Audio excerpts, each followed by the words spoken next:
Mfethu, iqiniso lithi kunabantu esiphila nabo esibathandayo esibathandazelayo ukuthi babe yizinto ezi-right empilweni, esifisayo ukuphila nabo iy'mpilo zethu zonke, kodwa bona mabelele noma mabevuka bahlezi becabanga ukuthi bangasiphuca kanjani esikuzamayo.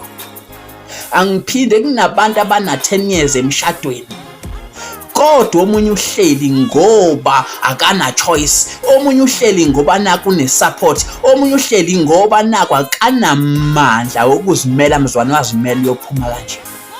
Kunabantu esiphila nabo hhayi ngoba besithanda, yingoba baphoqwa yizimo ukuthi baphile nathi.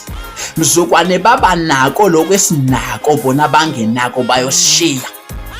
Mzukwane bathola ithuba bayokwazi ukuthi basibulale ukuze bathole lokhu esinako.